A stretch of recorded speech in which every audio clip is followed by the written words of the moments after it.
Hello friends, welcome to my channel.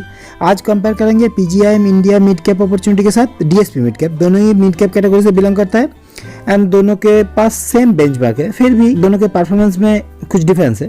वो आज detail में डिस्कस करेंगे आगे। दोनों का बेंचमार्क सेम है, फिर भी रिटर्न डिफरेंस है। तो रिटर्न चेक करेंगे, फिर दोनों के पोर्टफोलियो के अंदर घुसेंगे, पोर्टफोलियो देखेंगे दो एंगल से एंड जो पोर्टफोलियो से डेटा निकलता है मीन, एचडी, बीटा जिसको हम रिस्क रेशियो कहते हैं एंड पीपीवी जिसको वैल्यूएशन इंडिकेटर कहा जाता है, उसको चेक करेंगे। अंत में ओवरलैपिंग इशू को डिटेल में डिस्कस करेंगे। सो पहले देख लेते हैं फंड वर्सेस फंड, फिर देखेंगे फंड वर्सेस उसका बेंचमार्क, फंड के साथ कंपटीशन बेंचमार्क की होता है।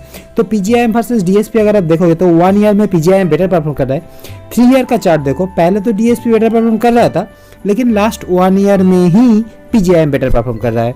5 ईयर का चार्ट में डीएसपी शुरू से लीड कर रहा है। एंड सेकंड ऑब्जर्वेशन 3 ईयर का चार्ट देखो, जब मार्केट ऊपर जा रहा है तो पीजीआईएम ज्यादा ऊपर जा रहा है, जब मार्केट गिर रहा है तो पीजीआईएम ज्यादा गिर रहा है। इसका कारण है वोलेटिलिटी, इसको भी डिटेल में देखेंगे। अब बेंचमार्क कंपैरिजन कर लेते हैं। दोनों का बेंचमार्क सेम है। निफ्टी मिड कैप 100 जो एनएससी मिड कैप के टॉप 100 शेयर को बेंचमार्क बनता है, पीजीआईएम के साथ बेंचमार्क का रिलेशन कैसा है? 1 ईयर में बेंचमार्क को बीट कर रहा है, 5 ईयर में बीट नहीं कर पा रहा है, लास्ट 1 ईयर में ही कर रहा है। सिंस इंसेप्शन इसके साथ इसका बेंचमार्क का रिलेशन अच्छा नहीं है। अब देख लेते हैं डीएसपी के साथ उसका बेंचमार्क हालांकि सेम है। 1 ईयर में बेंचमार्क को डीएसपी बीट कर रहा है, 5 ईयर में भी बीट कर रहा है, सिंस इंसेप्शन भी बीट कर रहा है। तो डीएसपी के साथ बेंचमार्क का रिलेशन बेटर है, लेकिन बेटर बेंचमार्क रिलेशन लेकर आप एक फंड चूज नहीं कर सकते हो। आपको चेक करना है रिटर्न पीआर ग्रुप के कंपैरिजन में। सो देखते हैं रिटर्न एनालिसिस में अगर आप देखोगे PGIM versus category 1 year, 3 year, 5 year में पीजीआईएम अपने कैटेगरी को बीट कर रहा है। अब DSP versus category 1 year, 3 year, 5 year में डीएसपी भी अपने कैटेगरी को बीट कर रहा है। अब पीजीआईएम वर्सेस डीएसपी 1 ईयर में पीजीआईएम बेटर परफॉर्म कर रहा है, 3 ईयर में भी पीजीआईएम बेटर परफॉर्म कर रहा है, लेकिन 5 ईयर में डीएसपी बेटर परफॉर्म कर रहा था। तो डीएसपी बेटर परफॉर्म कर रहा था, रिसेंटली पीजीआईएम का परफॉर्मेंस बेटर है। इसका कारण हम ढूंढेंगे, उसके पहले कुछ जनरल इन्फॉर्मेशन ले लेते हैं। अगर आप एयूएम चेक करोगे, एसेट अंडर मैनेजमेंट फंड कितना बड़ा है, तो पीजीआईएम एक छोटा कंपैरेटिवली छोटा फंड है डीएसपी के कंपैरिजन में। अनिरुद्ध नाहा पीजीआईएम को मैनेज करते हैं and beneath and Roshan ji manage करते हैं डीएसपी को। दोनों का बेंचमार्क सेम है, निफ्टी मिड कैप 100। क्रिसिल ने दोनों फंड को ही 5 स्टार रैंक दिया है, लेकिन वैल्यू रिसर्च ने पीजीआईएम को 4 स्टार, डीएसपी को 5 स्टार रैंक दिया है। एक्सपेंसेस से डीएसपी का ज्यादा है, लेकिन टर्नओवर पीजीआईएम का ज्यादा है। 170% टर्नओवर लेकर चल रहा है। अनिरुद्ध नाहा ने पूरा पोर्टफोलियो चेंज कर दिया। एक्सिस मिड कैप के साथ इसका कुछ सिमिलरिटी आप पाओगे। मैं जब रिसेंट टाइम पे फ्रेम पर जब मैंने एनालिसिस किया पीजीआईएम के साथ, डीएसपी के साथ, इन्वेस्को के साथ, कोटक इमर्जिंग के साथ, एक्सिस मिड कैप के साथ, तो डिफरेंट फंड व्हिस्पर जिसको हम कहते हैं, जो हर एक फंड कुछ कहता है इन्वेस्टर को, वो बहुत इंटरेस्टिंग स्टोरी है। आप चाहो तो देख सकते हो, लेकिन मैं अभी घुसना चाहूंगा पोर्टफोलियो के अंदर, देखना चाहूंगा नंबर ऑफ स्टॉक के हिसाब से कौन सा फंड कैसा पोर्टफोलियो अप्रोच कर रहा है। कैटेगरी के कंपैरिजन में दोनों ही फंड कॉन्सेंट्रेट अप्रोच लेके चल रहा है। टॉप 5 टॉप 10 अगर आप देखोगे तो पीजीआईएम कैटेगरी के आसपास ही अपना कॉन्सेंट्रेशन रखा है परसेंटेज ऑफ एलोकेशन के हिसाब से। बट डीएसपी के साथ आप पीजीआईएम का जब कंपैरिजन करोगे तो पीजीआईएम ज्यादा कॉन्सेंट्रेटेड है। तो कॉन्सेंट्रेट कहाँ किया है वो हम बाद में देखेंगे, लेकिन अगर आप वैल्यूएशन चेक करोगे पी पीबी जिसको वैल्यूएशन इंडिकेटर कहा जाता है, तो दोनों का वैल्यूएशन लगभग सेम ही है। पी दोनों का सेम है, 25 है। पीबी डीएसपी का ज्यादा है। डीएसपी स्लाइडली वैल्यूएशन हाई है, स्लाइडली कॉस्टली है, लेकिन वैल्यूएशन के साथ आप रिटर्न को डायरेक्टली रिलेट तो नहीं कर सकते हो। उसके लिए आपको देखना होगा रिस्क रेशियो। पहले देखते हैं मीन को। मीन का मतलब है एवरेज रिटर्न। कैटेगरी से दोनों ही एवरेज रिटर्न ज्यादा डिलीवर कर रहा है। पीजीआईएम कंपैरेटिवली बेटर है।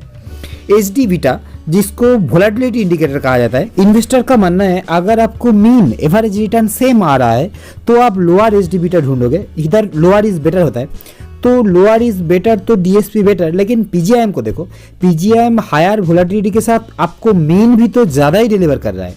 अब शार्प और अल्फा को देख लेते हैं। शार्प और अल्फा में हायर इज बेटर होता है। शार्प कहता है आपका फंड रिटर्न जनरेट करने के लिए कितना रिस्क ले रहा है, हायर इज बेटर तो पीजीआईएम बेटर। अल्फा कहता है अगर आपका बेंचमार्क 0 रिटर्न देगा तो आपका फंड कितना रिटर्न आपको डिलीवर करेगा। 5.5% रिटर्न डिलीवर करेगा, तो पीजीआईएम बेटर है। सो पीजीआईएम ने हाई टर्नओवर रेशियो 170% टर्नओवर करके पोर्टफोलियो, ऐसा पोर्टफोलियो बनाया जहां वोलेटिलिटी हाई है लेकिन एवरेज रिटर्न मीन भी ज्यादा है। मुझे और एक बार पोर्टफोलियो के अंदर घुसना होगा, देखना होगा large cap, mid cap, small cap में कौन सा फंड कैसा एलोकेट किया है। तो अगर आप लार्ज कैप देख रहे हो एंड कैटेगरी वर्सेस पीजीआईएम देख रहे हो, तो डीएसपी के कंपैरिजन में पीजीआईएम बहुत ही कम लार्ज कैप लेके चल रहा है। एंड मिड एंड स्मॉल को एक साथ देखो, कैटेगरी 80+11 91 कैटेगरी के एवरेज में, एंड डीएसपी के कंपैरिजन में पीजीआईएम ज्यादा मिड एंड स्मॉल लेके चल रहा है। स्पेशली स्मॉल कैप को देखो, कैटेगरी के कंपैरिजन में, इवन डीएसपी के कंपैरिजन में पीजीआईएम के पास ज्यादा स्मॉल कैप है। एंड रिसेंट टाइम फ्रेम पर जो मार्केट का परफॉर्मेंस आया है, स्मॉल कैप ने 55% रिटर्न दिया है, मिड कैप ने 45। सो इसीलिए लास्ट 1 ईयर में पीजीआईएम डीएसपी को आउट परफॉर्म कर रहा है। वो 1 ईयर में चार्ट में भी आप देख सकते हो, रिटर्न शीट में भी आप देख सकते हो। अभी मैं पोर्टफोलियो ओवरलैपिंग इसके ऊपर कंसंट्रेट करना चाहूंगा। दोनों ही फंड मिड कैप कैटेगरी का बेहतरीन फंड है, बेंचमार्क सेम है, सो ओवरलैपिंग नेचुरल है। फिर भी अगर आप देखोगे, Alembic pharma, Atul limited, Balkrishna industry, Cholamandalam investment, city union banker के कुछ कॉमन स्टॉक भी है। हालांकि परसेंटेज ऑफ ओवरलैपिंग अगर आप देखोगे स्टॉक स्पेसिफिक तो ज़्यादा नहीं है, इसको आप ज़्यादा तो नहीं कह सकते हो, लेकिन ओवरऑल अगर आप देखोगे दोनों के पास ही कॉन्सेंट्रेटेड पोर्टफोलियो है। पीजीआईएम के पास 41 स्टॉक है, डीएसपी के पास 45 स्टॉक है, उसमें से 12 स्टॉक कॉमन है। एंड पोर्टफोलियो ओवरलैपिंग परसेंटेज के हिसाब से अगर आप देखोगे तो 8.7% ओवरलैपिंग है, जो ज्यादा आप कह नहीं सकते हो। अब चीजों को सम अप करना चाहेंगे, PGIM mid cap and DSP mid cap दोनों ही मिड कैप कैटेगरी का बेहतरीन फंड है, दोनों के पास सेम बेंचमार्क है, फिर भी रिटर्न डिफरेंस है। अगर आप पोर्टफोलियो के अंदर नजर डालोगे तो दोनों के पास ही कॉन्सेंट्रेटेड पोर्टफोलियो है। पीजीआईएम कॉन्सेंट्रेट किया है मिड एंड स्मॉल कैप में, सो इसीलिए इसका एचडी बीटा ज्यादा है, वोलेटिलिटी ज़्यादा है, फंड ज़्यादा वोलेटाइल हो गया, लेकिन फिर भी एवरेज रिटर्न इसका ज़्यादा है।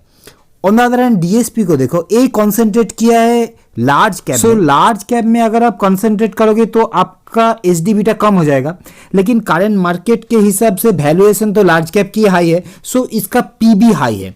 अगर आप ओवरलैपिंग इशू के ऊपर देख रहे हो तो दोनों के पास 41 एंड 45 स्टॉक है, उसमें से 12 स्टॉक कॉमन है and 8.7% around total portfolio overlapping है। सो ये था आज का एनालिसिस। अगर आपको एनालिसिस अच्छा लगा तो लाइक सब्सक्राइब जरूर करना and thank you for watching.